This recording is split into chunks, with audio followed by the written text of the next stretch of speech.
जय श्री कृष्णा। प्रकृति ऋषि का रोज का नियम था कि वो नगर से दूर जंगलों में स्थित शिव मंदिर में भगवान शिव की पूजा में लीन रहते थे। कई वर्षों से ये उनका अखंड नियम था। उसी जंगल में एक नास्तिक डाकू अस्थिमाल का भी डेरा था। अस्थिमाल का भय आसपास के क्षेत्रों में व्याप्त था। अस्थिमाल बड़ा नास्तिक था। वो मंदिरों में भी चोरी डाके से नहीं चूकता था। एक दिन अस्थिमाल की नजर प्रकृति ऋषि पर पड़ी। उसने सोचा कि ये ऋषि जंगल में छुपे मंदिर में पूजा करता है, तो हो न हो इसने मंदिर में काफी माल छुपा कर रखा होगा, तो इसीलिए आज इसे ही लूटेंगे। अस्थिमाल ने प्रकृति ऋषि से कहा कि तुमने जितना भी धन छुपा कर रखा हो, चुपचाप मेरे हवाले कर दो।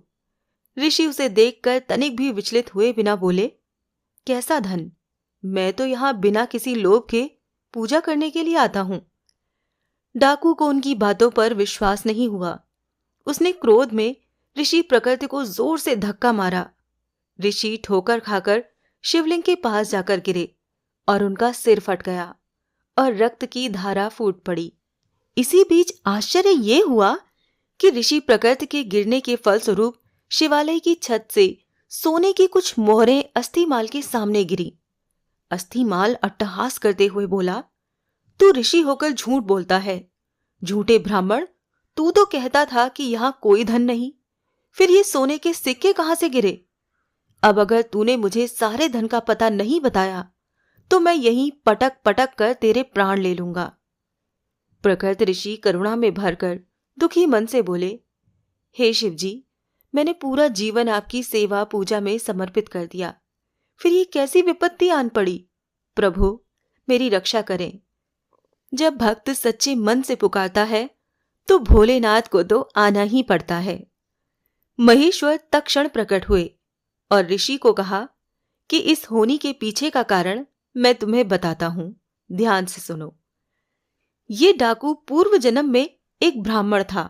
इसने कई कल्पों तक मेरी भक्ति की, परंतु इससे प्रदोष के दिन एक भूल हो गई। ये पूरा दिन निराहार रहकर मेरी भक्ति करता रहा।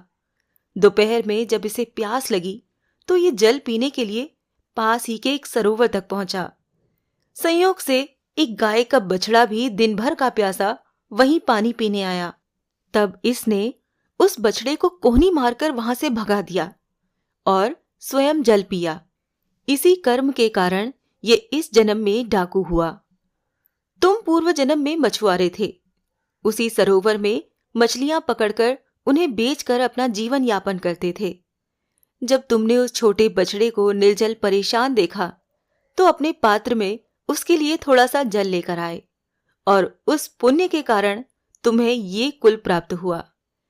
पिछले जन्मों के पुण्यों के कारण इसका आज राज तिलक होने वाला था, पर इसने इस जन्म में डाकू होते हुए न जाने कितने निरपराध लोगों को मारा और देवालयों में चोरियां की। इसी कारण इसके पुण्य सीमित हो गए और इसे सिर्फ ये कुछ मुद्राएं ही मिल पाईं।